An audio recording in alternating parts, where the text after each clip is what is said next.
Lo más probable es que uses un ordenador casi todos los días, pero no te consideres necesariamente un informático. Si algo va mal, no sabes necesariamente cómo arreglarlo. Y si realmente quieres resolver algún problema utilizando la tecnología, todo el mundo de la tecnología y la informática y los algoritmos y todo eso puede parecer bastante extraño, tanto que no necesariamente puedes sentir que estás tomando una decisión informada. Bueno, eso es solo porque la tecnología que todos usamos a nuestro alrededor es una especie de trabajo a este nivel. Por lo que hay tantas personas que han venido antes que nosotros que han inventado este nivel y este nivel y este nivel y este nivel. Y lo que vamos a hacer aquí es tratar de empezar desde ese nivel hacia arriba. Y de hecho, en la base de toda la computación, tenemos realmente, como veremos, solo ceros y unos. Y eso es probablemente algo que sabes, al menos en términos generales. Pero resulta que una vez que tienes ceros y unos, ¿puedes pasar rápidamente a texto? ¿Puedes pasar a gráficos? ¿Puedes ir a vídeos? ¿Puedes pasar a hojas de cálculo? Se puede pasar a muchas más cosas, pero,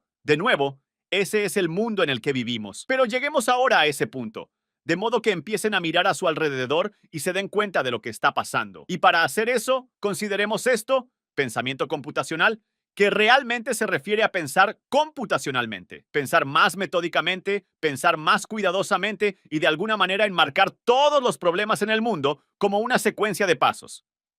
Y esos pasos son bastante simples. La entrada entra y la salida sale. Y lo que hay entre esas entradas y salidas lo describiremos eventualmente como algo llamado algoritmos. Pero por ahora, considerémoslo como una caja negra. No sabemos, no nos importa lo que está pasando allí dentro. Todo lo que nos importa es que obtengamos una salida correcta o una solución a un problema. Pero, ¿cómo representamos esas entradas y salidas? Si nuestro problema es analizar un montón de datos financieros, un montón de números en una hoja de cálculo, ¿cómo podemos sumar todos esos números o realizar algún otro cálculo aritmético con ellos? Si en cambio tenemos un documento muy grande, un contrato de algún tipo, y queremos asegurarnos de que está correctamente corregido, la entrada no son números, sino todas las palabras y letras del documento. Y la salida, esperamos, es un documento sin todos esos pequeños garabatos rojos. Queremos un documento correctamente escrito. Estos son solo algunos de los problemas que puedes experimentar cualquier día, pero bajo el capó hay un poco de complejidad. Pero resulta que esa complejidad no es más que el resultado de superponer ideas bastante simples. Pero para llegar a ese punto en la discusión, necesitamos representar de alguna manera estas entradas, estos números, estas letras, lo que sea que tengamos a mano. Y para ello vamos a utilizar binario. Lo más probable es que hayas oído que los ordenadores solo hablan o entienden ceros y unos. Pero ¿cómo es posible cuando pueden hacer tantas cosas hoy en día, ya sea en nuestros ordenadores de sobremesa o portátiles, o incluso en nuestros teléfonos móviles en el bolsillo, si todo lo que tienen al final del día son ceros y unos? ¿Cómo podrías contar hasta dos? Por no hablar de 3 o 4 o 4.000 millones, por no hablar de representar cualquier otro tipo de medios que los ordenadores de hoy en día entienden. Bueno, lo más probable es que reconozcas en esta palabra de aquí. Este prefijo BB significa dos. Y de hecho eso insinúa el hecho de que solo tienes dos letras en tu alfabeto, por así decirlo. Dos dígitos, 0 y 1. Los humanos hemos crecido usando el sistema decimal. Dec significa 10. Y por supuesto tenemos 0, 1, 2, 3, 4, 5, 6, 7, 8, 9, 10 dígitos posibles que podemos permutar y ordenar para contar incluso más que eso. Pero con solo ceros y unos, ¿cómo se llega a 2? ¿Cómo se llega a 3? Bueno, estás pensando todavía en base 10, por así decirlo. La base 10 es decimal. Pero ahora queremos pensar en base 2, por así decirlo, binario, donde tenemos solo dos de estas entradas. Y déjame proponerte que si eres como yo, probablemente creciste entendiendo los números como un patrón de símbolos como este, donde cada símbolo estaba en una columna, un marcador de posición, por así decirlo. Y esto, si recuerdas, se llamaba generalmente el lugar de las unidades, y luego el lugar de las decenas, y luego el lugar de las centenas. Y por el momento, lo que realmente tenemos en la pantalla es un patrón de símbolos, un patrón de dígitos, 1, 2, 3. Pero ¿por qué este patrón de símbolos, 1, 2, 3, es el número que tú y yo pensamos inmediatamente como 1, 2, 3? Bueno, eso es porque por medio de estas columnas o lugares, implícitamente en nuestra propia mente, hacemos rápidamente un poco de aritmética. Por supuesto, si tenemos 1, 2, 3, eso es realmente como 100 veces 1, más 10 veces 2, más 1 veces 3.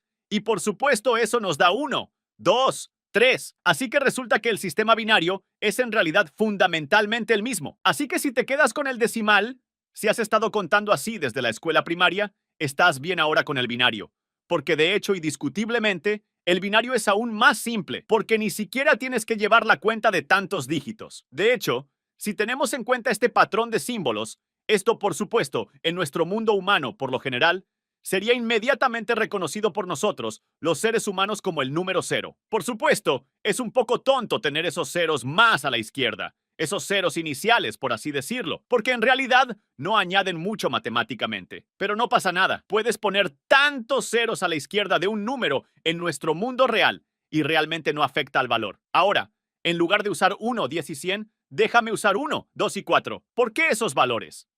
Bueno, antes, 1, 10, 100, y de nuevo 1000, 10.000, 100.000, y así sucesivamente. Esas son potencias de 10. 10 al 0 es 1, 10 al 1 es 10, 10 al 2 es 100, y así sucesivamente. ¿Qué patrón ves aquí? Estas ya no son potencias de 10. 1, 2, 4, 1, 8, 16, 32. ¿Ahora realmente escuchas el patrón? Estas son potencias de 2. 2 al 0 es 1, 2 al 1 es 2, 2 al 2 es 4, y así sucesivamente. Así que ese es el único cambio. Usando base 10, solo dos dígitos, 0 y 1, podemos seguir contando usando el mismo sistema aritmético. Así, por ejemplo, este sigue siendo el número 0, porque tenemos 0 cuatros y 0 doces y 0 unos. Pero si cambiamos este patrón por 0, 0, 1, ¿qué valor representa ahora? En el mundo decimal representaría el número 1, y eso es cierto en el mundo binario, porque tenemos 4 veces 0 más 2 veces 0 más 1 veces 1, que por supuesto es solo 1. ¿Cómo llegamos al 2? Podrías inclinarte por cambiar este 0 por un 1, pero eso sería incorrecto. Eso es como llevar el 1, pero luego no envolver alrededor en el dígito más a la derecha. Más bien, si queremos representar el número 2, tenemos que inventar un patrón que lo represente. Así que permítanme proponer en su lugar que no solo cambiemos ese 0 por un 1, sino que también cambiemos ese 1 por 0. Porque ahora tenemos 4 veces 0 más 2 veces 1 más veces 0, que, por supuesto, es el número que conocemos como 2. Y ahora quizás puedas entender el patrón que tenemos entre manos. Si queremos contar hasta el número que conocemos como 3, cambiemos ese 1 de la derecha por un 1. Así que es 4 veces 0 más 2 veces 1 más 1 veces 1. Eso, por supuesto, es 3. 4 es tal vez saltando a la vista ahora. Cambiamos ese 0 por un 1 y los otros dos dígitos por ceros. Y ahora si queremos contar hasta 5 o hasta 6 o hasta 7 o hasta... Maldita sea, ¿qué se supone que viene después? Parece que en el sistema binario solo podemos contar hasta... ¿Qué? ¿7? Y eso es un poco extraño porque, por supuesto, empezamos en 0. Contamos aquí hasta 7, pero seguramente las computadoras pueden contar más alto que eso. Y eso está bien. Solo necesitamos otro dígito. Como si quisiéramos contar desde 999 en nuestro mundo decimal humano hasta 1000, que tiene 4 dígitos. Del mismo modo aquí, ¿necesitamos otro dígito? Necesitamos un lugar de 8. Y así podríamos representar el número que conocemos como 8 con 1, 0, 0, 0. Pero la clave aquí es que necesitamos otro dígito. Para decirlo más mecánicamente, necesitábamos más hardware. Necesitábamos otro lugar físico, al menos en esta representación, para almacenar realmente ese 1. Y ahora ya empezamos a insinuar una conexión entre este mundo digital de ceros y unos y el mundo del hardware en el que suele encarnarse. Y con esto, quiero decir, tenemos que decidir, en última instancia, cómo y dónde almacenar patrones como este. Y sabes, lo bueno de que el binario solo tenga dos valores es que efectivamente significa que solo tienes dos estados. Y se podría pensar en estos dos estados como algo que está encendido o algo que está apagado. Y tal vez podríamos pensar en algo que está encendido como un 1 y algo que está apagado como un 0. Y así, solo con dos estados, podemos tener estos dos extremos. Y tal vez no es encendido o apagado, tal vez es verdadero o falso, o negro, o blanco, o rojo, o azul. Ni siquiera importa cómo llamamos a los dos estados. La clave es que tenemos dos de ellos. Y usted sabe, en el mundo físico, la cosa más simple que puedo pensar para encender y apagar es tal vez algo como esto. Solo una bombilla. Esto de aquí es una pequeña lámpara de escritorio. Y de hecho, si sigo adelante y engancho esto aquí, y permítanme conectar esto a una toma de corriente para que yo estoy recibiendo alguna entrada adicional si se quiere, la electricidad o electrones. Esta lámpara en este momento yo afirmo que está representando el número 0. Está completamente apagada. Y solo voy a estar de acuerdo contigo, en que esto representará el 0. Pero ¿sabes qué? Si quiero representar un 1 en el mundo físico, simplemente voy a encenderla. Y así ahora tenemos algo que está encendido, o verdadero, lo llamaremos un 1, 0, 1. Por supuesto, no estamos contando tan alto todavía. Si quiero contar más de 0 a 1, a algo más alto, voy a necesitar otra bombilla. Voy a necesitar más hardware, más memoria, si se quiere, en el mundo de los ordenadores. Así que ahora vamos a darme un segundo 0 o 1. Enchufa esta cosa aquí. Dale algo de electricidad también, que de nuevo es realmente uno de los pocos recursos físicos que tenemos en un ordenador, ya sea que venga de un cable de alimentación o de una batería. Y ahora, si quiero representar el número 0, aquí estamos. Pero lo estoy haciendo realmente con 0, 0. Esto ahora va a ser 1, esto ahora va a ser 2, y esto, por supuesto, va a ser 3. Y no nos detengamos ahí. ¿Por qué tener 2 lámparas de escritorio cuando puedes tener 3 lámparas de escritorio? Si en lugar de hacer un poco más de espacio para aquí, y queremos en lugar de contar ahora no solo tan alto como 3. Permítanme seguir adelante y enchufar esta tercera y última lámpara de escritorio, y seguir adelante y encender esto. Y por supuesto, instantáneamente pasamos de 3 a... No instantáneamente porque tienes las manos al número 4, y así sucesivamente. ¿Cuál es la conexión entre el mundo digital y el mundo analógico de las bombillas y el mundo físico de los ordenadores? Bueno, dentro de un ordenador hay un montón de pequeñas bombillas, por así decirlo. De hecho, puedes pensar que lo que hay dentro de tu ordenador es exactamente esto. Tantas bombillitas que están encendidas o apagadas. Y gracias a esas bombillitas, ¿puede tu computadora representar números? 0, 1, 2, 3, 4, tantos. Tantos números como quiera mientras tenga suficientes bombillitas. Ahora, por supuesto, estoy simplificando demasiado. En realidad, no son luces lo que tienes dentro de tu computadora, más bien, solo tienes los interruptores. Estos interruptores se llaman transistores en el mundo de la informática, como habrás oído. De hecho, una de las cosas que empresas como Intel están haciendo cada vez más es empaquetar más y más transistores en sus CPUs, unidades centrales de procesamiento, el cerebro de los ordenadores. Y con esos transistores adicionales pueden almacenar aún más valores, o lo que es lo mismo, pueden contar aún más. Y ahora, a pesar de que comenzamos la discusión aquí abajo con solo ceros y unos en abstracto, ahora lo hemos hecho un poco más físico, en la medida en que podemos representar esos ceros y unos con algo físico, extrayendo electricidad para alimentar este tipo de bombillas. Por supuesto, ahora podemos miniaturizar eso y considerar que estas bombillas son realmente lo que llamaremos en el mundo de la informática transistores. Supongamos, en cambio, que no utilizas un editor de texto, sino algo como Photoshop o MS Paint o algún otro programa gráfico. Bien, en su lugar, podrías tener ese mismo patrón de números, o realmente bits al fin y al cabo.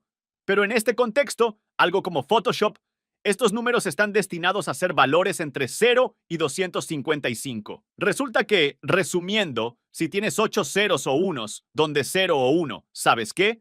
Vamos a empezar a llamarlos por su nombre formal bits para dígitos binarios. Si tienes 8 bits, puedes contar desde 0 hasta 255, y la matemática rápida es de 2 a 1. Y la matemática rápida es 2 a 8, lo que significa que tienes 256 permutaciones posibles de ceros y unos. Por lo tanto, si empiezas a contar en 0, puedes contar hasta 255. Y así, en el contexto de un programa de gráficos, se puede pensar en 72, en la medida en que no es del todo a medio camino entre 0 y 255, es una cantidad media de rojo y una cantidad media de verde. No demasiado azul, donde 0 significa nada de este color y 255 significa mucho de este color. Así que si tuvieras un patrón de bits y a su vez números almacenados dentro de tu ordenador para los propósitos de un programa gráfico, es realmente como decirle al ordenador: dame una cantidad media de rojo, dame una cantidad mínima de verde y solo un poco de azul, y combínalos como pintura o como frecuencias de luz, hasta que obtengas la suma de esos. Realmente, son la combinación realmente de esos, que es este tono turbio aquí de amarillo. Así que de nuevo, utilizando los mismos patrones de bits, podemos representar letras y palabras y párrafos, o en otro contexto todos juntos. ¿Podría ese mismo patrón de bits todavía representar números? pero ser interpretado no como letras y palabras y párrafos, sino como colores. Si tratas cada trío de 8 bits como la representación de una cierta cantidad de rojo, una cierta cantidad de verde, una cierta cantidad de azul, también conocido como, si has oído el término RGB para rojo, verde, azul.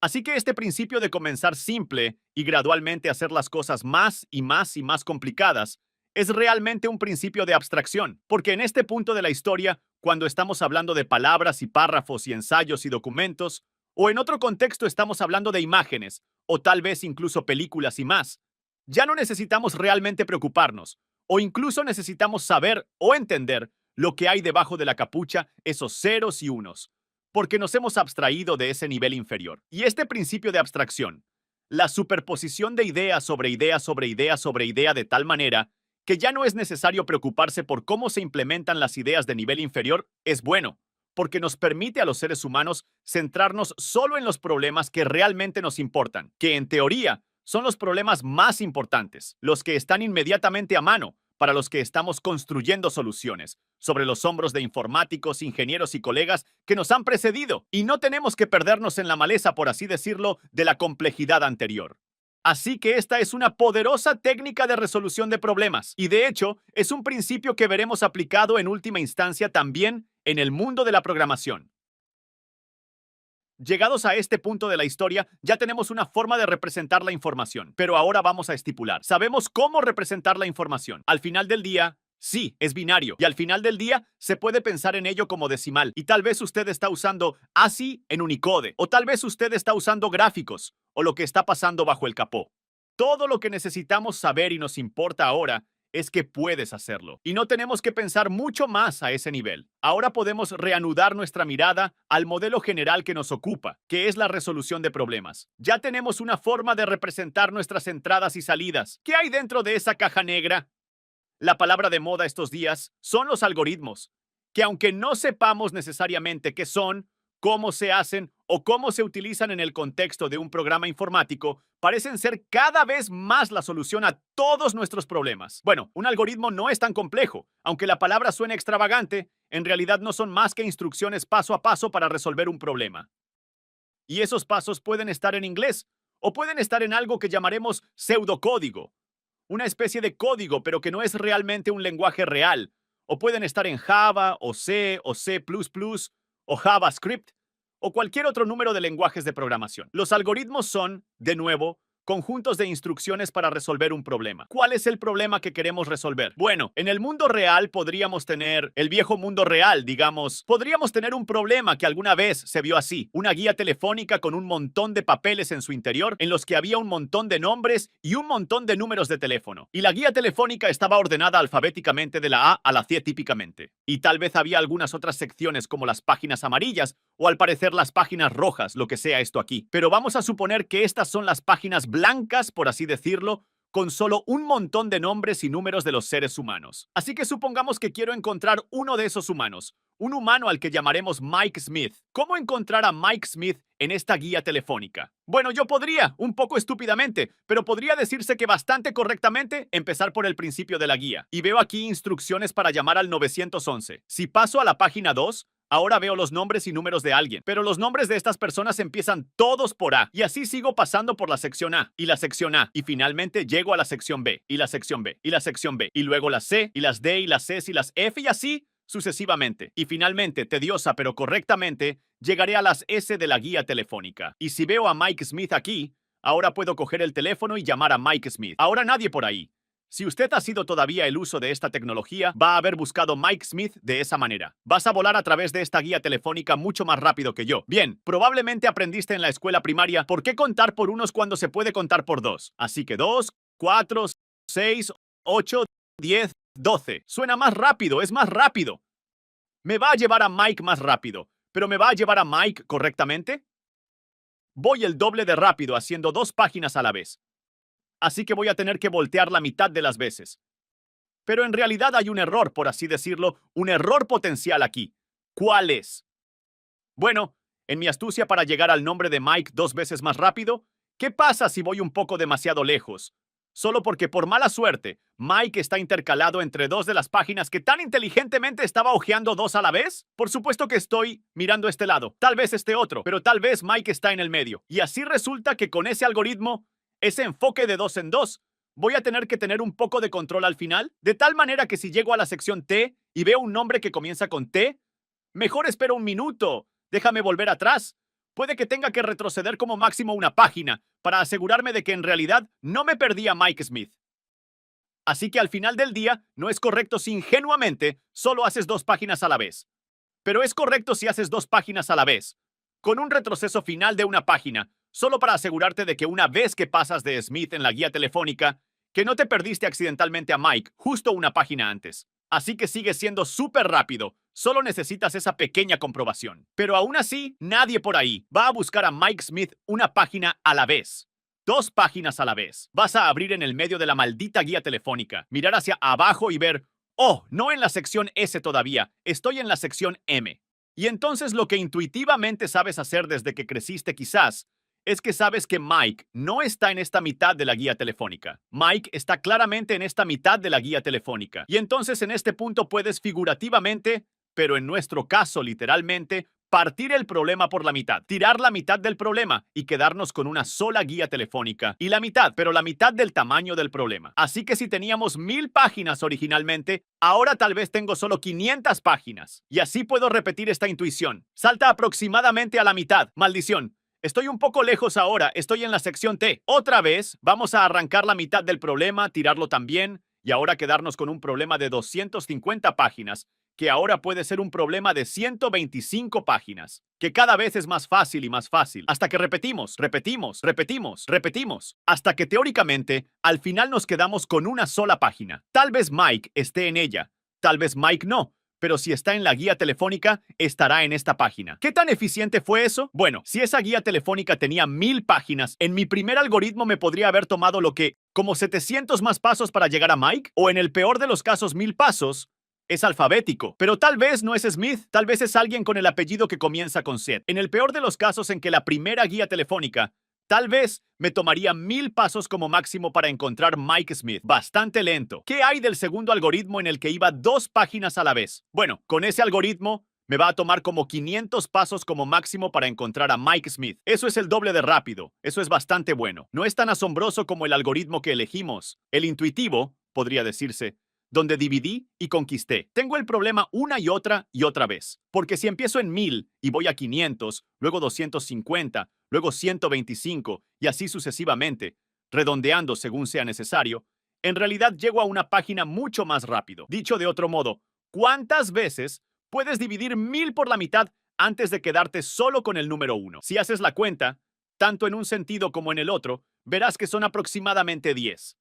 De hecho, si quieres hacer una pausa y coger una calculadora, un trozo de papel o un lápiz, o simplemente pensarlo mentalmente, puedes empezar con 1000 y seguir con 500, 125, etc. Y finalmente llegarás a 1 después de solo 10, más o menos dependiendo de cómo redondees, pasos. Eso es bastante poderoso, pero no es gran cosa. No es para tanto. 10 siguen siendo muchas vueltas de página. Pero ¿qué hay de un problema aún mayor? Los tipos de problemas que Google y Microsoft y Facebook y Oracle y realmente las grandes empresas se ocupan de que tienen montones y montones de datos. Supongamos, por ejemplo, que no estoy buscando en una guía telefónica, sino en una base de datos, un gran programa que almacena montones y montones de datos.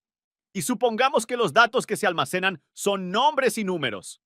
¿Cuánto tiempo llevaría encontrar a alguien como Mike Smith en una base de datos que de alguna manera tiene como 4,000 millones de nombres y números? Bueno, 4,000 millones de nombres y números. Bueno, si usamos ese primer algoritmo, podría tomar hasta 4,000 millones de pasos para encontrar a Mike Smith en una base de datos realmente grande. En un programa de computadora realmente grande, eso no es muy inteligente, pero si en su lugar utilizo el enfoque TUOSI, volteando a través de dos registros de base de datos a la vez, tal vez no es 4,000 millones de operaciones.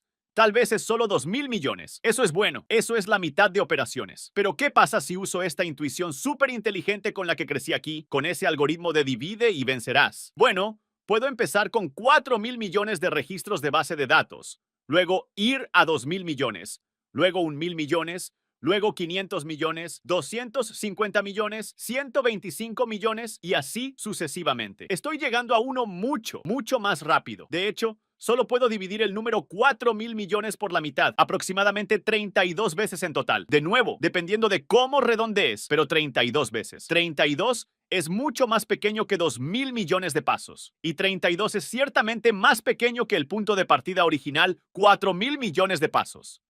Así que esta es una técnica de resolución de problemas realmente poderosa para dividir y conquistar. Y aquí, también, a pesar de que lo que los ordenadores pueden parecer estar haciendo en estos días es súper complicado y sofisticado, y lo es en muchos aspectos, pero algunas de las ideas que esos ordenadores y los programadores que los programan están aprovechando son en realidad bastante familiares para nosotros. Dentro de esta caja negra puede que no haya nada muy sofisticado, sino simplemente una adaptación inteligente de algunas de tus intuiciones humanas de primaria al contexto de un programa informático.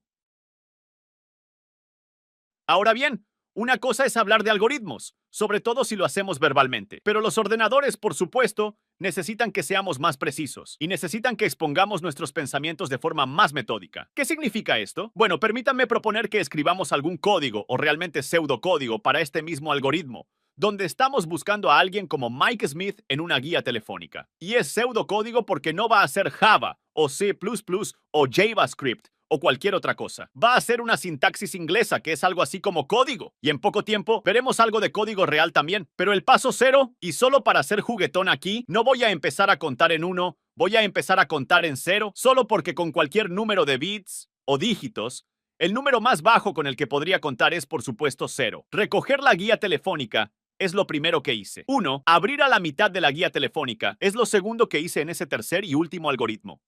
Mirar los nombres fue lo siguiente que hice, mirar la guía telefónica. Y luego si Smith está entre los nombres y nota, esto es semánticamente diferente de los 3 primeros pasos, porque esta expresión comienza con sí. Así que esto es algo así como la bifurcación proverbial en el camino. Si Smith está entre los nombres, vamos a hacer esto. ¿Qué queremos hacer? Llamar a Mike, eso es genial. De lo contrario, o si Mike es anterior en el libro, vamos a ir en una dirección diferente en su lugar. Vamos a abrir a la mitad izquierda del libro, ¿de acuerdo? Así que esa sería la mitad izquierda que tiré antes.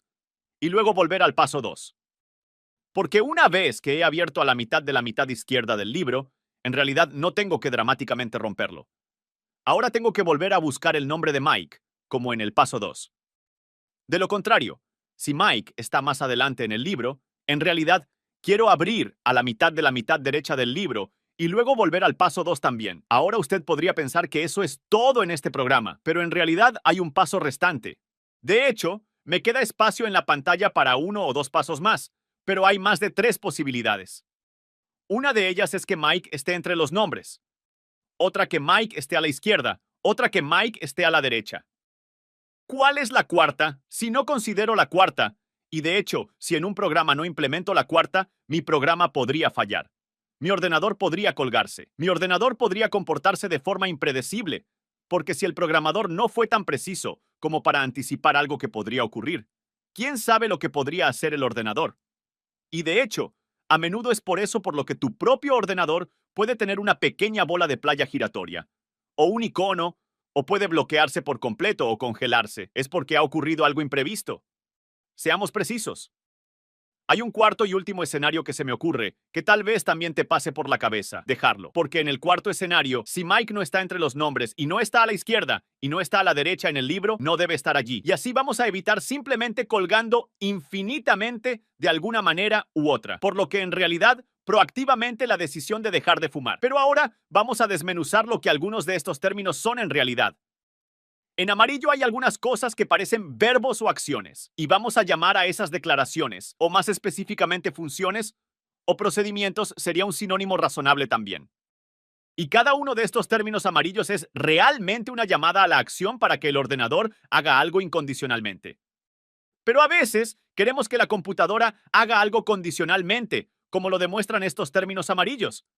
Sí, y si no sí, y si no, y si no, pinta la imagen de una bifurcación de 4 vías en el camino, donde cada una de estas ramas o condiciones nos lleva a tomar una acción diferente. Y verás que he sangrado las líneas 4 y 6 y 7 y 9 y 10 y 12 porque están destinados a suceder solo si las líneas 3 y 5 y 8 y 11 u 11 en realidad se aplica. Así que esas sangrías capturan la lógica de este programa. Por último, o penúltimo hay esto. Esto es lo que llamamos un poco más de fantasía, una expresión booleana. Estas frases amarillas son como preguntas. ¿Hay sí, no? O verdadero falso, o 1 y 0 o cualquier número de otros términos binarios. Pero estas son preguntas que estamos haciendo. La respuesta a la que va a ser verdadero o falso. Smith está entre los nombres, ¿verdadero o falso? Smith es anterior en el libro, ¿verdadero o falso? Smith está más adelante en el libro, ¿verdadero o falso? Y así estas expresiones booleanas, llamado así por alguien que el apellido de Bull hace mucho tiempo, es una manera de tener las condiciones te llevan en una dirección diferente en función de si algo es verdadero o falso. 3 ejemplos de este tipo allí. Y luego, por último, están estas dos líneas. En la 7 y la 10 hay una expresión que vuelve al paso 2, que es inducir un poco de ciclicidad. Puedes pensar en ello visualmente si vas desde el paso 7 o 10 para el caso, de vuelta al paso 2. Esto podría suceder una y otra vez si Mike está todavía a la mitad izquierda, la izquierda, como usted está reduciendo la guía telefónica. Y así vamos a inducir potencialmente este comportamiento cíclico o de bucle. Así que estas líneas aquí ahora en amarillo representan lo que un programa de ordenador podría llamar un bucle. Ahora estas mismas frases en inglés que veremos eventualmente pueden ser traducidas a Java y C++ y JavaScript y Python y Ruby y otros lenguajes todavía. Pero la clave para nosotros aquí hoy es 1. La precisión con la que especificamos estos pasos. 2. El hecho de que hay este orden. Lo que sucede después de la otra. El hecho de que hay estas condiciones, algunos solo ocurren si algo es cierto, y el hecho de que algunos de ellos pueden suceder de nuevo, y otra vez, sobre la base de algún tipo de bucle. ¿Pero esto es bueno? Como esto es correcto, y que por supuesto fue uno de nuestros objetivos con la guía telefónica. En un principio era vamos a conseguir que sea correcto, y mejor aún, vamos a conseguir que sea correcto y eficiente, correcto y rápido.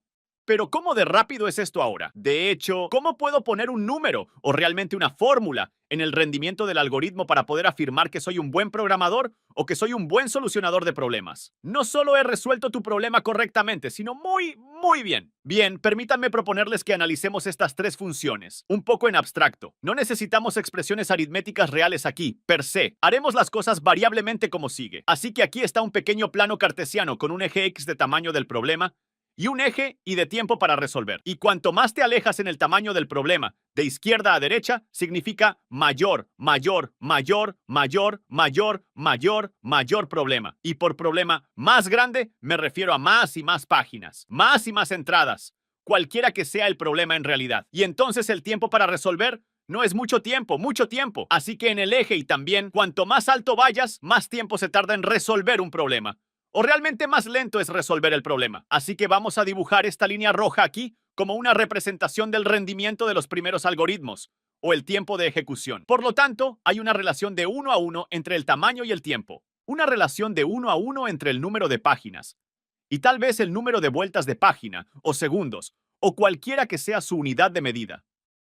De modo que si tengo una guía telefónica de este tamaño, este punto aquí en la línea roja es cuántos segundos o vueltas de página me lleva a encontrarla. Y hay una relación lineal allí, como lo implica esta variable, como la llamaremos, como en álgebra. N para el número de páginas, por ejemplo. Es lineal en la medida en que Verizon, si la compañía telefónica como Verizon aumenta el número de páginas en la guía telefónica, acaba de comprar uno el próximo año, algunas personas más se mudan a la ciudad, por lo que añadir una página más a la guía telefónica. Eso podría tomar una vuelta de página adicional para encontrar a alguien como Mike o cualquier otra persona en esa guía telefónica si Verizon solo añade una página. O si duplicaran el número de páginas, podría duplicarse el tiempo que se tarda en encontrar a alguien. Hay una relación lineal entre los dos. Ahora con el segundo algoritmo, en el que volaba a través de la guía telefónica 2 páginas a la vez, todavía hay una relación lineal, pero no es tan malo, por así decirlo. Por ejemplo, si tengo tantas páginas en mi guía telefónica, mi primer algoritmo podría tomar tantos segundos en el primer algoritmo, pero porque estoy volando a través de la guía telefónica de 2 en 2, me tomará la mitad de tiempo.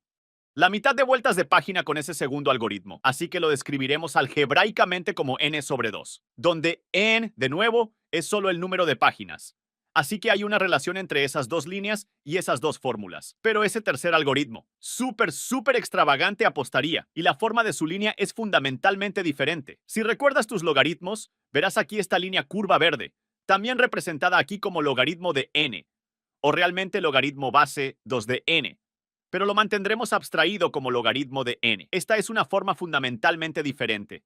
Y todavía va para siempre hacia arriba y hacia arriba y hacia arriba y hacia arriba. A pesar de que parece que se está aplanando, no es perfectamente aplanándose. Solo está creciendo y creciendo muy lentamente. Y eso es clave, porque lo que es poderoso acerca de ese tercer y último algoritmo es que Verizon, por ejemplo, duplica el número de páginas en la guía telefónica el próximo año, porque un montón de gente se muda a la ciudad, o tal vez dos ciudades se fusionan o lo que sea. Entonces, ¿cuántos pasos más me llevará a encontrar a alguien como Mike Smith en esa guía telefónica? Bueno, solo una vuelta de página adicional, un rasgado adicional de la guía telefónica, porque con cada rasgadura puedo tomar un bocado de ese problema. Eso es el 50% del mismo. Literalmente, puedo partirlo por la mitad. Mientras tanto, Verizon duplicó el número de páginas de la guía telefónica con mi primer algoritmo. Según esta relación lineal recta, también conocida como n, se duplicaría la cantidad de tiempo necesario o el doble del número de vueltas de página necesarias para encontrar a Mike Smith en ese caso. Así que de nuevo, en el caso del primer algoritmo, se duplicaría la cantidad de tiempo necesario. El caso del tercer algoritmo aumentaría un paso. Un paso. Así que si esa guía telefónica pasara ridículamente de 4.000 millones a 8.000 millones, no pasa nada. Pero ese tercer algoritmo solo necesita una vuelta de página adicional. Una rasgadura adicional de la guía telefónica, no en el caso del primer algoritmo. Necesitaría 4.000 millones de páginas adicionales para encontrar a quien busco. De acuerdo, pero una guía telefónica es un problema físico y buscar números de teléfono en una guía telefónica es una solución física. Pero ¿qué pueden hacer los ordenadores electrónicamente? ¿Cómo cuál es el análogo en nuestro ordenador a los problemas que hemos estado resolviendo hasta ahora? Bueno, ¿qué pasa con nuestros propios iPhones o teléfonos Android o similares donde tienes contactos en estos días? Algo así como una versión digital de una guía telefónica. Y esos contactos suelen estar ordenados alfabéticamente. Pero incluso entonces, puede que conozcas a mucha gente y la mayoría de nosotros probablemente no se desplaza. Y si lo haces, lo estás haciendo mal. Puedes buscar por palabra clave, o por nombre, o por apellido, para encontrar a alguien de forma mucho más eficiente. Y por lo general su nombre salta a la parte superior de la lista. Así que eso es un algoritmo. Google, Apple y otras compañías han implementado algoritmos para buscar o incluso ordenar tu lista de contactos para que puedan encontrar personas rápidamente, de modo que puedas enviarles un mensaje de texto o hacer una llamada. Pero simplifiquemos aún más. En lugar de entrar en la clasificación de nombres y frases alfabéticas, vamos a simplificar las cosas por un momento. Y supongamos que queremos almacenar cosas como números. Una lista de números, por ejemplo. Entonces, si queremos almacenar una lista de números, ¿cómo podemos hacerlo? Bueno, déjame proponerte que la pantalla aquí, o si quieres un trozo de papel delante de ti, en realidad solo representa la memoria de tu ordenador. Puede que sepas que dentro de tu ordenador hay diferentes tipos de memoria. Algo llamado disco duro, o quizás un disco de estado sólido, o algo llamado RAM, o memoria de acceso aleatorio, algo llamado ROM, o memoria de solo lectura, algo llamado caché L1, caché L2, a veces caché L3 y similares. Así que hay diferentes tipos de memoria, pero en la que vamos a pensar ahora es la RAM, memoria de acceso aleatorio. Y este es el tipo de memoria de la que puedes tener 1 GB, 4 GB, 16 GB, dependiendo de lo lujoso que sea tu ordenador portátil o de sobremesa, o tu teléfono. Así que dentro de tu ordenador o teléfono hay un montón de memoria, un montón de RAM. Y si tienes, por ejemplo, 4 GB de RAM, esos son 4.000 millones de bytes, porque giga significa 1.000 millones. Así que 4 gigas significan 1.000 millones. 4 gigabytes significan 4.000 millones de bytes. Mega, por su parte, significa millón, más o menos. Y de hecho, antes cuando hablamos de RGB y 4 megabytes, entonces serían 4 millones de bytes. Así que 4 gigabytes es aún mayor. Y si quieres contar aún más alto, 4 terabytes sería una enorme cantidad de memoria. Así que si tenemos 4 gigabytes de memoria, son 4.000 millones de bytes de memoria. Y un byte, mientras tanto, son solo 8 bits. ¿Por qué hablar en términos de bytes? Es más fácil hablar en términos de 8 bits que de bits individuales, porque con un bit no se puede hacer gran cosa. Solo puedes contar de 0 a 1. Así que si tenemos 4.000 millones de bytes de memoria dentro de nuestro ordenador, es lógico que podamos numerar cada uno de esos bytes. Y tal vez el byte superior representa el byte número 0 y tal vez el byte inferior representa el número 4.000 millones, más o menos. De hecho, no es exactamente 4.000 millones, es un poco más que eso. Pero para nuestros propósitos, vamos a suponer que si esta pantalla aquí representa toda la memoria de mi ordenador, y ya sabes para el caso, vamos a pensar en mi memoria como si fuera divisible en filas y columnas, solo para mantener las cosas ordenadas. Esto no es realmente lo que parece bajo el capó, y definitivamente no es tan ondulado como lo hago parecer aquí. Pero usted puede pensar en ello realmente, como filas y columnas, que puede dirigirse a cada una de las células en esta tabla. Así que algo así como una hoja de cálculo con un montón de espacio para los valores. Así que esto podría ser byte 0, 1, 2, 3, punto si se quiere. 4.000 millones más o menos en la esquina inferior derecha. Pero donde estas cosas están dispuestas realmente no importa para nuestros propósitos en este momento. Así es como puedes direccionar la memoria. Pero ¿cómo podría utilizar la memoria? Supongamos que quiero almacenar un montón de valores en la memoria de mi ordenador. De momento, no me importa dónde están y por lo tanto, no me importa cuáles son esas direcciones.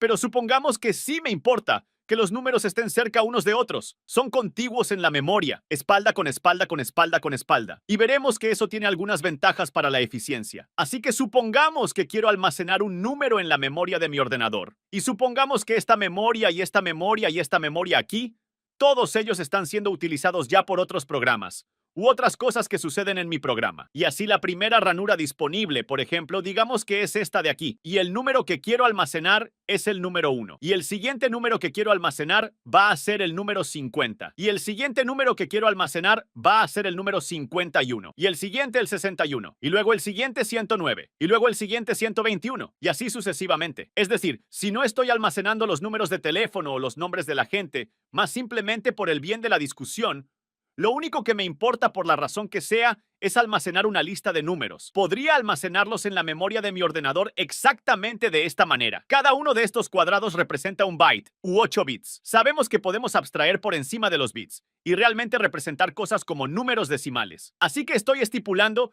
que dentro de estos cuadros realmente hay 8 bits, o algún patrón de 8 ceros y unos. Pero eso es demasiado bajo nivel. Vamos a abstraernos de eso y hablaremos, por ahora, en términos de dígitos decimales. Así que esta cosa aquí podría ser la forma de almacenar algo debajo del capó en mi computadora. Y lo bueno de esto es que es súper fácil encontrar valores. De hecho, déjame resaltar este rango de valores y ponerle un nombre. Este recuadro en la región aquí en un programa de ordenador muy a menudo se llama una matriz. Es una lista de valores, pero la clave aquí es que esta lista de valores es contigua en memoria. Cuando este es el caso, cuando tienes esta propiedad dentro de una computadora, puedes hacer las cosas bastante rápido, porque hay una relación matemática entre las ubicaciones de todos estos valores. Por ejemplo, si eres el ordenador y te encuentras mirando el número 50, ¿cómo encuentras el siguiente número de la lista? Bueno, solo tienes que añadir 1 a su ubicación, no 1 a tu valor. 1 a tu ubicación. ¿Cómo pasas del número 51 al 61? Solo tienes que añadir 1 a su ubicación. De nuevo, porque si esto es byte 0, 1, 2, 3, y no sé dónde estamos aquí. Tal vez esto es byte 100, 101, 102, 103. Debido a que todos estos valores están espalda con espalda con espalda con espalda, puedes acceder a ellos muy rápidamente solo mirando a la izquierda, mirando a la derecha, por un número fijo de bits. Esto es ventajoso, porque se puede saltar alrededor. De hecho, de ahí viene el nombre de memoria de acceso aleatorio. Tienes acceso aleatorio, no en el sentido de que vayas a cualquier sitio al azar, sino que puedes ir a cualquier sitio que quieras en la misma cantidad de tiempo. Aunque este byte, 4.000 millones, parece muy lejos de todo lo demás, no importa, porque aritméticamente el ordenador puede decir, dame el byte número 4.000 millones. Y eso es una operación de tiempo constante, no es lineal. No da más y más pasos cuanto más lejos está, porque todo esto es electricidad y electrónica, no piezas móviles. Puedes saltar instantáneamente a cualquiera de las celdas de la memoria de tu ordenador. El problema es que yo, el humano, puedo mirar estos valores y ver, oh, veo un montón de valores. 6 valores dentro de esa matriz de memoria allí. Pero una computadora no puede hacer eso. De hecho, un ordenador solo puede ver un valor a la vez. Así que cuando digo que la computadora puede obtener el valor 4.000 millones, puede hacerlo, pero solo puede obtener ese valor. Si quiere otro, tiene que ir a buscar ese valor y otro valor. Y de hecho, dentro de un ordenador, dentro de una CPU que una empresa como Intel pueda hacer, hay una instrucción que a menudo se llama carga, que se refiere exactamente a este proceso. Ve a cargar un valor, tal vez un byte, tal vez 4 bytes, tal vez 8 bytes desde la memoria y tráemelo de vuelta y ponerlo en algo llamado registro, típicamente. Pero esa operación de carga es algo así como si alguna vez has visto esas máquinas de refrescos de lujo en las que no acaba de caer su refresco en el suelo, en su lugar está ese pequeño brazo robótico de lujo que por alguna razón va a la izquierda y luego va a la derecha y luego sube y luego baja y luego, finalmente, decide dónde está su refresco. Luego lo mueve sobre el dispensador y lo deja caer. Pues bien, ese tipo de brazo robótico es como la encarnación física de un ordenador, en el sentido de que no puede limitarse a echar un vistazo atrás y averiguar dónde está la Coca-Cola, sino que tiene que ir a ese lugar concreto y dejártela. Pero los ordenadores, cuando no hay partes móviles, pueden saltar allí al instante. No tiene que esperar a que el brazo robótico se mueva. Y así, en este caso, el ordenador puede obtener uno de estos valores al instante, pero no sabe qué valor está ahí hasta que llega. Correcto. Es algo así como ser. Otra analogía podría ser un montón de taquillas en una estación de tren o similares, donde la única manera de ver lo que hay dentro de una taquilla es alquilándola o metiendo una llave y abriéndola y viendo lo que hay dentro. Del mismo modo, ¿se te ocurre que haya pequeñas puertas que ocluyan estos números para que el ordenador tenga que abrirla antes de ver lo que hay allí?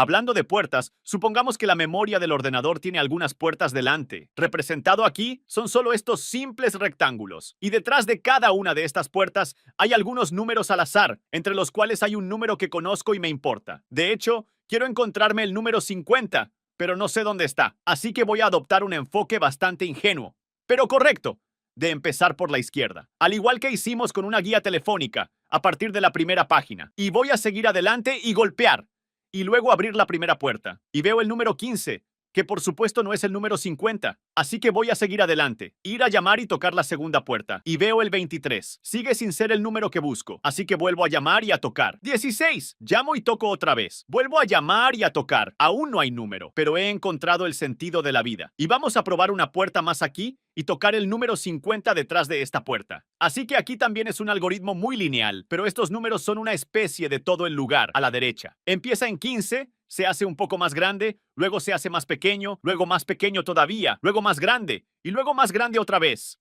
Así que no parece que estos números estén ordenados. Y de hecho, si el analógico entonces en mi teléfono podría ser, mis contactos podrían ser solo al azar ordenados. Tal vez ordenados en el orden en que los introduje, lo que probablemente no es lo ideal cuando quiero encontrar a alguien. Realmente no me importa en qué orden fueron puestos. Me importa encontrarlos rápidamente. Así que tal vez debería hacer un poco de trabajo por adelantado. O tal vez Apple o Google deberían hacer un poco de trabajo por adelantado y mantener mis contactos en orden, que de hecho lo hacen. O en este caso, ¿por qué no al menos mantener mis números en orden? Así que permítanme seguir adelante y restablecer todas las puertas y empezar de nuevo. Esta vez con una suposición, esta vez con una característica. Si se quiere, que los números están ahora ordenados detrás de estas puertas. Así que van de menor a mayor y puede haber algunos huecos en el medio. Pero en la medida en que ahora están ordenados, puedo aprovechar algo de la vieja escuela de la guía telefónica Intuición y dividir y conquistar este problema. Permítanme seguir adelante en el centro del problema ahora, no a la izquierda. Y permítanme seguir adelante y golpear y abrir la puerta del medio. Y hay 16. Ahora 16 es un número pequeño, pero ahora sé que ninguno de los números a la izquierda va a ser el que estoy buscando, porque todavía estoy buscando 50. Así que puedo desechar esa mitad del problema o hacer la vista gorda. Y ahora voy a la mitad derecha del problema. Identifico la puerta del medio aquí, golpeo y abro esta. Ahí otra vez está 42, pero ahora, de nuevo, puedo aplicar algo de esa intuición y saber que 50 es mayor que 42, por lo que debe ser que 50 está justo aquí en la última puerta. Y en este caso, ¿he conseguido abrir menos puertas? No es un número aterrador de menos puertas. Sigue siendo relativamente pequeño, pero eso es solo porque podríamos encajar unas 7 puertas más o menos en la pantalla aquí. Pero si el número de puertas fuera 4,000 millones, o si el número de puertas fuera aún mayor, seguramente con este enfoque se divide y vencerás, podría encontrar mi número súper rápido. Pero hay una especie de intercambio aquí, a la derecha. Como si, ahora puedo encontrar números más rápido. O equivalentemente puedo encontrar personas presumiblemente en mi libreta de direcciones en mi teléfono más rápido, si se mantienen en orden. ¿Pero qué precio he pagado? De hecho, un tema de la informática y de la programación en concreto es el de las compensaciones. Sí, puedes acelerar las búsquedas, pero tendrás que pagar un precio. ¿Cuál es ese precio en este contexto? Bueno, le tomó a alguien una cierta cantidad de trabajo para ordenar los contactos. a la derecha. Antes de la clase yo había ordenado esas puertas y luego puse los números correctos detrás de las puertas correctas. Hubo una cantidad no nula de trabajo. No es una gran cantidad de trabajo, pero no es cero. Así que en realidad, al acelerar las cosas durante la búsqueda, tengo que incurrir primero en un coste inicial de una sola vez de ordenar las cosas antes incluso de empezar a buscar. O lo que es lo mismo, alguien en Google o alguien en Microsoft o alguien en Facebook o cualquiera de estas grandes empresas con grandes datos, si quieren utilizar la búsqueda de manera eficiente, tienen que pagar un precio por adelantado de la clasificación de los datos en primer lugar. Y de hecho, eso es lo que Android e iOS y otros dispositivos también deben estar haciendo bajo el capó. Alguien en algún momento, probablemente hace mucho tiempo, implementó una rutina de ordenación. Pero ¿cómo de rápido podemos ordenar números? ¿Cómo de rápido podemos conseguir ese resultado de valores ordenados para poder hacer búsquedas más eficientes? Así que para esto, vamos a intentar algo un poco visual, un poco de la vieja escuela, de hecho. Estamos aquí en este hermoso teatro. Y de hecho tenemos un montón de atriles de los músicos. Vamos a seguir adelante y utilizar algunos atriles, cada uno de los cuales representará una ubicación en la memoria de mi ordenador. Y luego voy a tener algunos números que quiero poner dentro de esas ubicaciones. Y vamos a ver lo costoso que es para mí ordenar realmente esos valores. Así que tengo aquí en mi mano los números del 1 al 8 y tengo aquí 8 posiciones de memoria representadas por atriles. Y permítanme seguir adelante y poner estos números en un orden bastante aleatorio. Tengo mi pequeña hoja de trucos en la pantalla para que cada vez volvamos a la misma ubicación. Y solo estoy poniendo estos en un orden aleatorio, donde el 4 va a estar por aquí y los números a veces se hacen más grandes, a veces se hacen más pequeños de izquierda a derecha. La clave, sin embargo, es que en realidad no están ordenados. Y así empiezo ahora con estos valores como tales. De acuerdo. Supongamos que quiero encontrar ahora, tal vez, el número 50. Bueno, 50 no está entre estos números, así que mejor pensamos un poco más pequeño. Supongamos que quiero encontrar el número 7. Bueno, de nuevo, como en el caso de un ordenador o las puertas, solo puedo encontrar 7 no solo por tipo de engaño como un ser humano y decir, oh, ahí está allí. Tengo que llegar a ese punto más metódicamente y definir el número 7 linealmente, usando la búsqueda lineal, por así decirlo. Tengo que comprobar si es aquí. No. ¿Es aquí? No. ¿Es este? No. ¿Es esto? No. ¿Es esto? No. ¿Es esto? No. ¿Es esto? Sí. Y ahora lo he encontrado casualmente, unos 7 pasos después. Pero 7 podría haber sido en cualquier lugar. Pero en el peor de los casos, es todo el camino hasta aquí. ¿Ahora podría usar la búsqueda binaria en esto? Pongámosle una etiqueta al algoritmo que usamos con la guía telefónica. Dividir y conquistar. Si lo haces mitad y mitad y mitad y mitad, buscando algún valor, en realidad es más técnicamente llamado búsqueda binaria. Bi significa 2. Y son 2 porque estás dividiendo el problema por la mitad cada vez. ¿Podría usar la búsqueda binaria aquí? Bueno, hay un problema menor, y es que no tengo un número impar de atriles, lo que significa que el elemento del medio está entre 8 y 1. Pero eso está bien. Podemos solucionarlo aritméticamente redondeando hacia arriba o hacia abajo, dependiendo de cómo queramos implementarlo en última instancia. Pero incluso entonces, ese no es el mayor problema. Si miro a 8 aquí y estoy buscando 7, bueno, basado en mi anterior dividir y conquistar la estrategia, yo debería estar buscando a la izquierda porque 7 es menor que 8. Por supuesto que no lo voy a encontrar a la izquierda del 8 porque no está ahí, está por allá. Y eso es porque los números no están ordenados. Así que, como en el caso de mi hipotética libreta de direcciones, si quiero ser capaz de buscar esto de manera eficiente, o buscar en una base de datos lo suficiente, o buscar en casi cualquier cosa de manera eficiente, necesito saber algo acerca de los datos. Y lo ideal es que estén ordenados.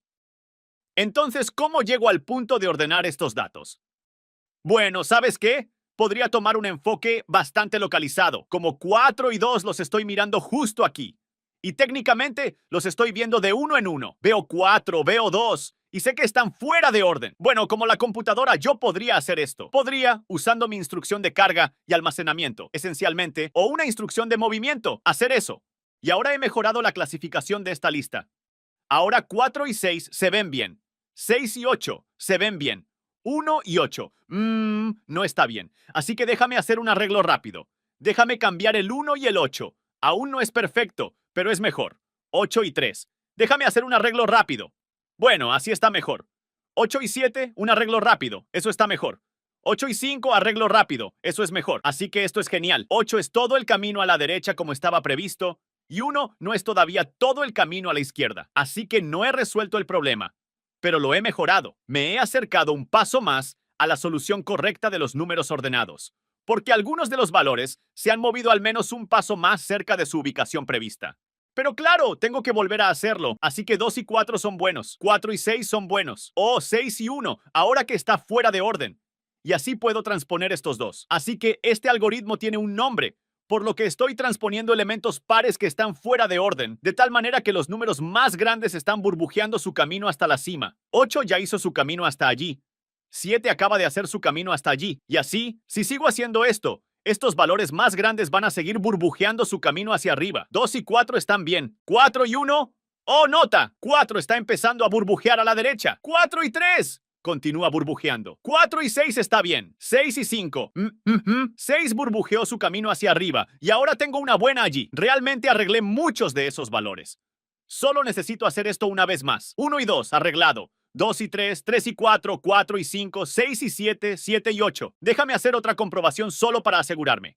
1 y 2, 3 y 4, 5, 6, 7, 8. Estoy bien, pero caminé mucho e hice muchas transposiciones. Y resulta que este algoritmo es correcto. Tiene un nombre formal llamado ordenación burbuja, pero no es muy eficiente. De hecho, si haces los cálculos, en el peor de los casos toma como n veces n pasos. Así que si tienes n elementos, son 8 en este caso.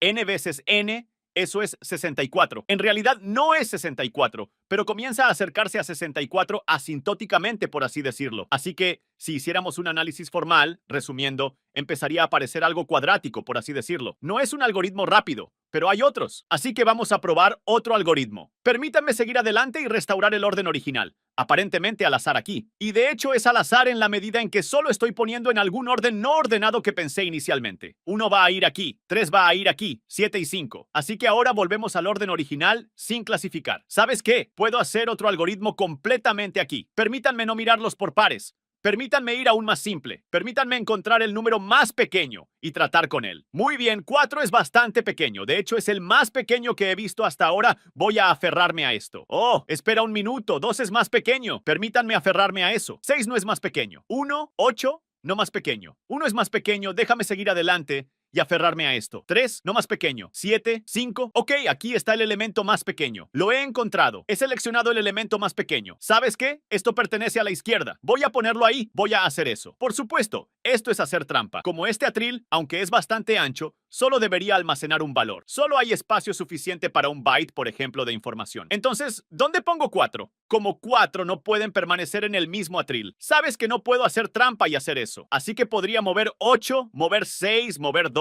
Eso es un montón de trabajo. O podría simplemente, bien, 4 ya estaba fuera de lugar en primer lugar. Pongamos el 4 aquí. No ha empeorado fundamentalmente el problema, porque empezaron en orden aleatorio. Puse 4 al azar. La clave es que uno está en muy buena forma ahora. Permítanme repetir este proceso de selección del elemento más pequeño. Déjame buscar el siguiente más pequeño. 2 es bastante pequeño. Pequeño, más pequeño, zip. Ok, lo encontré. 2 es el más pequeño. Pongámoslo coincidentemente justo donde va. Así que eso fue una especie de pérdida de tiempo, pero la verificación de que es correcto. Sigamos buscando. 6 es bastante pequeño ahora. 8 no lo es. 4 es más pequeño. Agarremos el 4. 3 es aún mejor. Agarremos ese. 7, 5. Ok, 3 necesita ser puesto en su lugar. No quiero tocar el 1 y el 2 porque esos son buenos. 6, lo siento, no perteneces ahí. Vamos a seguir adelante y desalojarte y poner 6 allí. Así que si repito este proceso de iteración continua o bucle, si se quiere, a través de la lista, buscando el elemento más pequeño y desalojando lo que está en el lugar que le corresponde, observe que lo he ordenado aparentemente más rápido, pero en realidad tuve un poco de suerte allí. Resulta que este algoritmo, que también tiene un nombre llamado ordenación por selección, también es cuadrático por naturaleza. Si tienes n elementos, va a tomar aproximadamente n veces n pasos totales para lograrlo. No en todos los casos, pero en el peor de los casos, por así decirlo. Así que resulta que esto es solo 2 maneras ahora para ordenar los elementos. Y hay docenas, si no más, otras maneras de ordenar los elementos, con cada uno consiguiendo tal vez un poco mejor, tal vez un poco peor, tal vez un poco mejor dependiendo de las entradas. Así que a veces realmente depende. Pero todos estos son ejemplos de algoritmos, y los algoritmos tienen un rendimiento asociado a ellos. Los algoritmos tienen un tiempo de ejecución asociado a ellos. Y una de las cosas que hacen los informáticos teóricos no es solo diseñar algoritmos como estos, o incluso algoritmos mucho más sofisticados que estos, sino también analizarlos. para que podamos hacer argumentos matemáticos, a veces que afirman como una prueba, este algoritmo es correcto. No importa qué, esto ordenará tus elementos correctamente, si se implementa correctamente en un ordenador. Y esto es cuánto tiempo llevará en general para conseguirlo. Pero la conclusión aquí es que era un montón de trabajo a la derecha. Tuve el lujo con esa guía telefónica, hace mucho tiempo, de solo abrirla hasta la mitad y buscar a Mike Smith, y encontré a Mike Smith muy eficientemente, porque Verizon, o quien sea que haya hecho la guía telefónica, realmente hizo todo el trabajo inicial por mí. Así que aquí está la pregunta. Supongamos que usted tiene un montón de valores aleatorios y desea buscar algo específico entre esos valores. Mike Smith, número 50. Lo que sea que estés buscando, ¿deberías ordenar esos valores primero antes de buscar? ¿Deberías ordenar los valores primero? Bueno, yo apostaría que deberías ordenarlos si vas a buscar sobre ellos muy a menudo. Sí, claro. Porque puede ser doloroso, puede ser aburrido, puede ser tedioso ordenar esos valores manualmente o algorítmicamente con una computadora y un programa de computadora, pero probablemente valdrá la pena con el tiempo. Así que hay esta noción de amortización del costo en el tiempo, por lo que sí, puede tomar una buena cantidad de pasos, cuadráticas, segundos, minutos, lo que quieras medirlo. Pero a la larga te compensará. Por supuesto, si añades datos, también tendrás que mantenerlos ordenados, pero, de nuevo, es un intercambio. Sin embargo, considere un escenario en el que acaba de tener un montón de datos, es en orden aleatorio por cualquier razón, y solo quiere encontrar Mike Smith, o solo quieres encontrar el número 50. Y después de eso, no se preocupan por los datos. Nunca vas a buscar a alguien más. Nunca vas a buscar otro valor. Tal vez entonces, en ese caso, usted solo debe ir a ciegas a través de él, la fuerza bruta, por así decirlo. Izquierda o derecha, en cierto sentido, o linealmente, en lugar de tratar de hacer algo inteligente como lo hicimos con la guía telefónica, porque es más rápido ir por la fuerza bruta a través de la solución que hacer algo de sofisticación por adelantado solo para mejorar el resultado posterior. Así que de nuevo, es un intercambio, es un análisis coste-beneficio en el que tienes que decidir en última instancia qué es lo más importante, qué recurso, tiempo, espacio, dinero, personas es más importante para ti.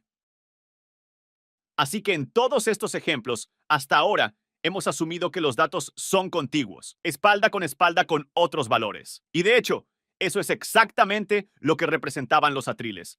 Eran estas ubicaciones fijas en la memoria, bytes en la memoria RAM de tu computadora, por así decirlo, que podían tener valores. Pero había que mover físicamente esos valores de un lugar a otro si querías ordenarlos. No podías simplemente insertar un atril nuevo y apartar los demás, porque eso sencillamente no está permitido. Esa no es la metáfora en cuestión. Esos atriles eran fijos, igual que las ubicaciones en la memoria de tu ordenador. Y resulta que, al igual que dibujamos una imagen antes en la que teníamos una secuencia de valores en la memoria, resulta que en la programación, utilizando lenguajes que no son solo pseudocódigo, sino código real, Java y C++ y otros. Aún así, muy a menudo hay algo llamado array o lista, una estructura de datos que te da la apariencia de tener valores espalda con espalda con espalda con espalda. Y en algunos lenguajes, estos valores están de hecho uno al lado del otro en términos de sus bits dentro de la memoria de tu ordenador. Pero hay un problema con un mundo como este. Porque si pones un montón de valores al principio, como hice antes, y quieres insertar un nuevo valor, ¿dónde pones ese valor? Por ejemplo, antes teníamos 1 y 50 y 51 y 61 y 109 y 121. Supongamos que quiero poner el número 55 en esta secuencia de números. Y mejor aún, quiero mantener toda la lista ordenada. Pues maldita sea. Realmente no hay sitio para el 55 ahí. Sé dónde debería ir numéricamente. Debería ir justo aquí, por supuesto, entre el 51 y el 61.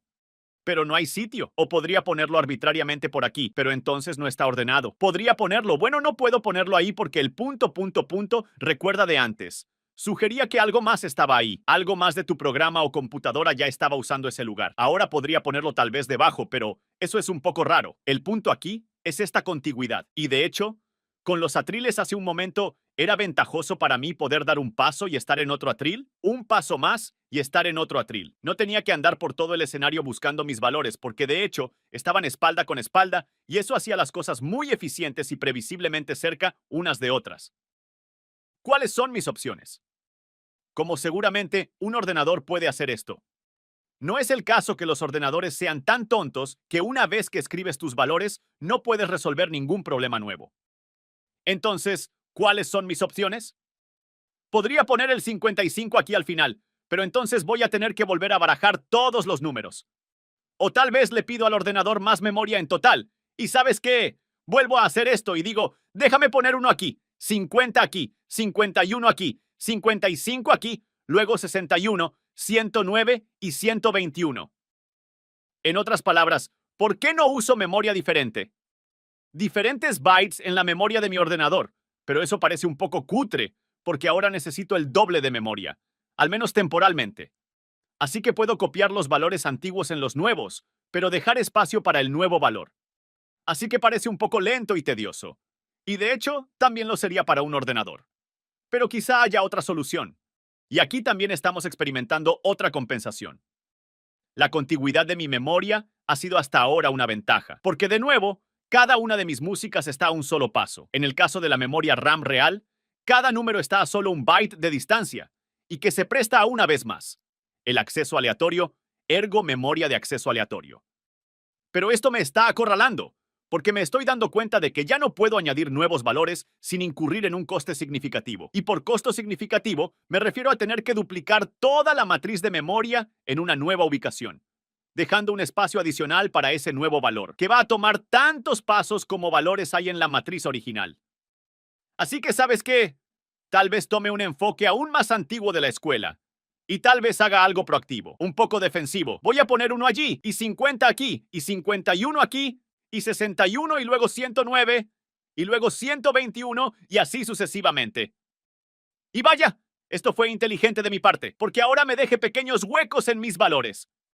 De modo que sigo teniendo la previsibilidad de que cada valor está ahora a 2 pasos, pero ahora puedo encajar 55 aquí. Bueno, inteligente como usted podría pensar inicialmente que ahora hemos creado una especie de problema. Porque la mayoría de los valores están a 2 bytes de distancia el uno del otro.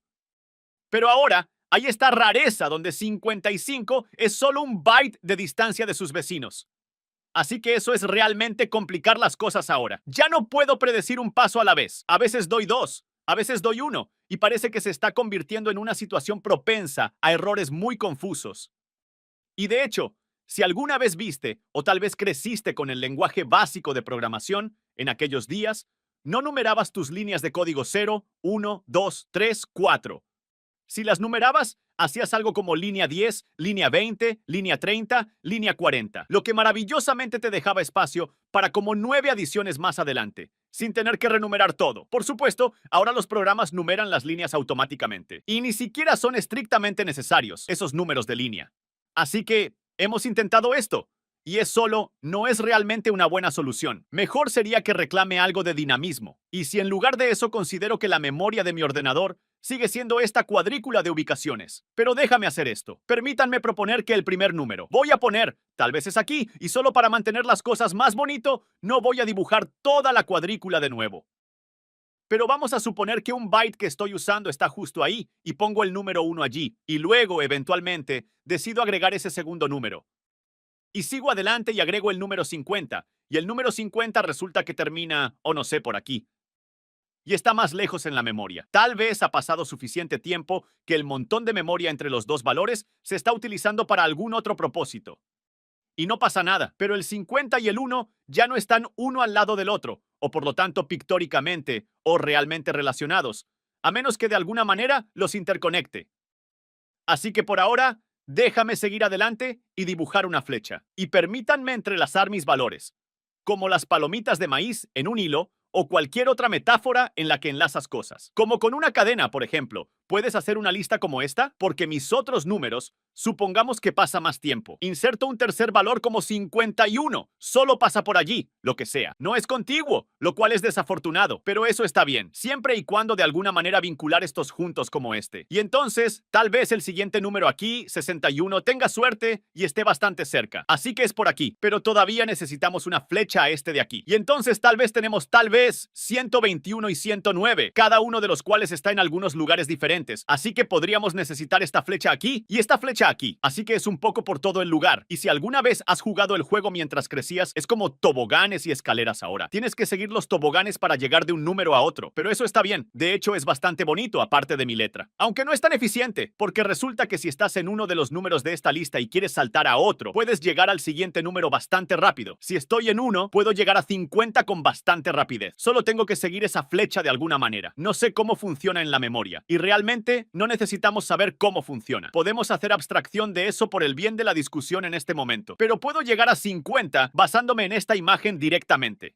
Pero realmente no puedo llegar a como 109 muy rápidamente. Si estoy empezando en 1, quiero llegar a 109. Anteriormente, yo solo podía tomar 1, 2, 3, 4 pasos de distancia, 4 bytes de distancia, y yo solo podía tomar un paso que es como 4 veces más grande de lo habitual y estoy al instante allí. Pero estas flechas parecen sugerir que la memoria podría estar en cualquier lugar, y así es casi como seguir un mapa. Si estoy en 1, muy bien, déjame ir a buscar 50. Una vez que he encontrado 50, puedo recoger otro mapa y ahora puedo seguir otra flecha a 51, que es tal vez por aquí. Ahora cojo otro mapa. Aquí está el 61. Ok, ahora esto me lleva a... aquí está 109. No era tan simple como un gran paso, que es 4 veces más grande de lo que era posible en el caso de la memoria contigua. Ahora, como que tengo que tejer mi camino. Eso realmente duele. Abrirme camino a través de la memoria de mi ordenador para llegar a donde voy. Así que es una compensación, ¿cierto? Porque ahora tengo un dinamismo perfecto. No importa dónde haya memoria disponible en mi computadora, por allí, por aquí, por aquí, por aquí, puedo usarla. Y puedo simplemente unir esta estructura de datos, la estructura de mis datos. He eliminado el problema de que mi estructura de datos es de un tamaño fijo. Así que ahora si quiero añadir otro valor, supongamos que quiero añadir 55. Ok, supongamos que 55 pasa a tener algo de espacio disponible aquí. ¿Sabes lo que puedo hacer aquí? Puedo deshacerme de esta flecha y luego puedo seguir adelante y coser esto así. No es gran cosa. No tengo que tocar ninguno de los otros elementos. Pero volvamos al array. La matriz es el ejemplo rectangular donde todo el mundo estaba espalda con espalda con espalda. Que tenía que hacer espacio para las cosas o duplicar todo. Tuvo que hacer más trabajo aquí. Solo para asignar espacio para sus 55 y luego seguir adelante y solo actualizar 2 de estas flechas o punteros. O referencias como que podría ser llamado en diferentes idiomas. Así que eso es bastante potente. Pero de nuevo, he perdido el acceso aleatorio, lo que significa que ya no puedo hacer cosas como la búsqueda binaria, que se basan en aritmética simple. Dividir por 2, dividir por 2, dividir por 2, tal vez redondear, pero dividir por 2 cada vez. Y estas flechas, abstrayéndonos demasiado generosamente. Estas flechas también me van a costar algo de memoria. Las he dibujado como flechas en la pantalla, pero en realidad son algún tipo de valor. Y resulta que esas flechas ocupan espacio, ocupan bits, así que he duplicado, digamos, la cantidad de espacio necesario para almacenar estos datos, porque necesito de alguna manera almacenar y memorizar esas flechas. Debajo del capó, esas flechas se almacenan efectivamente como números mismos, es decir, ocupan al menos un byte o más. De hecho, en la mayoría de los sistemas, ocupan 4 u 8 bytes todavía. Así que depende de lo que sea importante para ti. ¿Quieres ser capaz de buscar los datos de manera súper eficiente y tener acceso aleatorio y hacer algo como la búsqueda binaria y obtener ese divide y vencerás? ¿O quieres tener dinamismo y ser capaz de crecer y reducir la estructura de datos súper rápido, pero pagar un precio en términos de memoria también y utilizar más de esos bits? Realmente depende. Ahora bien, estas no son las únicas estructuras de datos a nuestra disposición. Podemos usar no solo arrays, no solo listas enlazadas, como llamaremos a esta última, en la que tenemos enlaces que unen los elementos de estas listas, pero también tenemos estructuras de árbol. De hecho, pensemos en el árbol genealógico que hicimos en la escuela primaria. Es posible que hayas dibujado algo que podría tener a la abuela o al abuelo en la parte superior del árbol, y luego sus hijos podrían estar aquí abajo, y luego estos niños podrían estar aquí abajo, y así sucesivamente. Bueno, si generalizamos lejos de una FAM, ok, ignorar que uno. Si generalizamos lejos de un árbol genealógico, resulta que esta estructura de datos de árbol es otro tipo de encarnación de la idea anterior. Una lista enlazada no tiene que estar enlazada solo de izquierda a derecha, por así decirlo, incluso si es una especie de swooping por toda la pantalla. No tiene por qué tener un principio y un final. Puede ser una estructura de árbol, por lo que sus flechas en realidad, al igual que una rama y un programa, puede ir en diferentes direcciones. Así que cada uno de estos bordes en este gráfico, en realidad, son direccionales. Te llevan de un lugar a otro. Puedes imaginar usar una estructura de datos como esta para almacenar valores también. Por ejemplo, supongamos que quisiera almacenar números en esta estructura de datos. En lugar de usar cuadrados, ahora hago círculos solo porque es convencional. No significa nada más, nada especial. Estos siguen siendo solo bytes bajo el capó, o en última instancia bits. Ahora supongamos que quiero almacenar el número 2 aquí, y 1 aquí, y 3 aquí, y 5 aquí, y 6 aquí, y 7 aquí. Todo esto es muy deliberado, porque fíjate en el patrón que he adoptado. 4 está en la parte superior, en la llamada raíz del árbol. ¿Qué notas en todos los valores a la izquierda del 4? Todos sus descendientes izquierdos, por así decirlo, por tomar prestada esa nomenclatura del árbol genealógico. 1 y 2 y 3. Curiosamente, los 3 son más pequeños que el número 4. ¿Qué pasa con todos sus descendientes derechos por esta rama? 6 y 5 y 6 y 7. Todos son mayores que 4. Eso es bueno. ¿Y aquí? 2.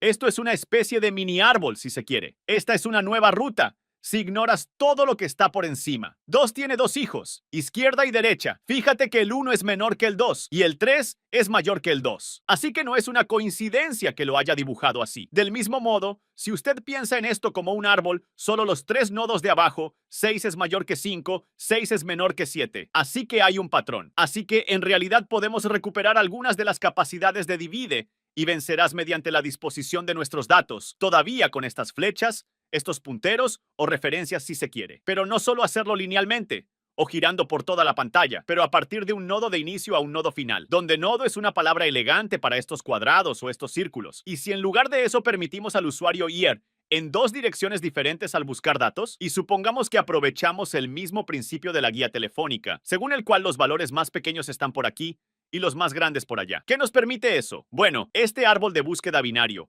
por darle un nombre elegante, en realidad nos devuelve un tiempo de ejecución logarítmico, muy parecido a dividir y conquistar una guía telefónica. Porque de hecho, si empiezo en el 4 y estoy buscando el 7, e inmediatamente me doy cuenta de que el 4 está aquí, lo que significa que el 7 debe estar a la derecha, si es que está presente, puedo prácticamente cortar la mitad del problema en la que sé que el 7 no está. Así que es como tirar la mitad izquierda de la guía telefónica. Puedo ignorar casi la mitad de los nodos del árbol simplemente cortando esa rama izquierda. No puede ser tan fácil. Tiene que haber una compensación. ¿Cuál es ese intercambio aquí? Bueno, por el aspecto de esta imagen, aunque es bonita relativamente hablando, parece que ahora cada uno de mis nodos, cada uno de mis valores no tiene solo una flecha asociada potencialmente, sino hasta 2. Y eso significa que estamos gastando el doble de espacio que antes. Así que mientras que en nuestra matriz usamos solo un byte por valor, o 4 bytes por valor, o algún número fijo de bytes por valor. En mi ejemplo de lista enlazada, tuve que duplicar eso porque también tuve que almacenar, usando bytes de alguna forma, esas flechas, esos punteros, o referencias como se les llama. Pero ahora en este maldito árbol necesito 3 veces más datos, porque cada uno de mis nodos podría tener un hijo izquierdo, por así decirlo,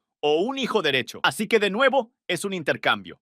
Y la contrapartida predominante, hasta ahora, parece ser que si quieres menos tiempo, vas a tener que gastar más espacio. O más bien, menos tiempo. Me estoy equivocando con la metáfora visual. Si quieres gastar menos tiempo, vas a tener que gastar más espacio. Y si quieres ahorrar espacio, tendrás que tolerar un poco más de tiempo. ¿Pero podemos hacerlo mejor? De hecho, podemos combinar algunas de las mejores características de múltiples estructuras de datos para conseguir algo aún mejor, más o menos. Resulta que existe una estructura de datos muy popular llamada tabla hash. Y una tabla hash es una estructura de datos que un informático utilizará cuando realmente quiera almacenar una cantidad dinámica de datos. Puede crecer o decrecer, pero también quieren buscar esos datos de manera bastante eficiente e idealmente ser capaces de encontrar datos instantáneamente, en tiempo constante, por así decirlo. Así que a menudo verás una tabla hash implementada, en realidad con una matriz algo como esto, y lo he dibujado verticalmente solo para hacer la imagen más bonita. Pero de nuevo, estas son solo representaciones de artistas, malas representaciones artísticas de lo que sucede en la memoria. Sigue siendo solo una matriz de valores espalda con espalda. Pero los valores ahora en la matriz no van a ser los números que me importan, o las palabras, o lo que sea. En realidad van a ser flechas, que de nuevo hemos estipulado que ocupan espacio. Y cada una de estas flechas va a apuntar a lo que describimos como una lista enlazada. Así que resulta que una tabla hash a menudo se verá un poco como esto. Una combinación de un array y una lista enlazada, donde esas listas enlazadas podrían no estar presentes en absoluto, podrían ser cortas, podrían ser largas, depende totalmente. Pero decidimos dónde poner nuestros valores basados en alguna propiedad del valor. Así, por ejemplo, si esta matriz no fuera tan grande, pero tal vez tuviera 26 lugares diferentes en ella. Y supongamos que ya no estamos almacenando números, estamos almacenando nombres. Bueno, cada nombre en el alfabeto inglés comienza con una A o B o C o una Z, una de las 26 posibilidades. Así que si mi tabla hash tiene un array de tamaño 26, entonces tal vez Si estoy almacenando nombres que empiezan por A, podría ponerlos en esta lista enlazada de aquí, la primera. Y si empiezan por B, irán en la segunda. Y si empiezan por C, en la tercera. De la cuarta hasta la última. Y lo que encontrarás en este caso es una optimización parcial. No es instantáneo encontrar a alguien con un nombre dado. Si hay un montón de gente cuyos nombres empiezan por A, puede que aún tengas que buscar a través de todos los nombres A linealmente a través de esa lista. Pero al menos solo tendrás que buscar en las 126 aparte de los valores posibles de tu estructura de datos, suponiendo una distribución uniforme. Por supuesto, eso no es justo. Probablemente haya menos nombres que empiecen por Z, menos nombres que empiecen por Q, quizás muchos que empiecen por A o D u otras letras parecidas, así que tus cadenas podrían ser de longitud variable. Y tal vez ese no sea el mejor diseño, así que tal vez deberíamos pensar un poco más sobre esto. Así que este principio de bucketizing cosas y poner los valores en su lugar y el uso de eso como un trampolín para llegar a una solución completa, en este caso de ordenados, es realmente útil no solo en estos ejemplos cada vez más complejos, pero incluso en el mundo real.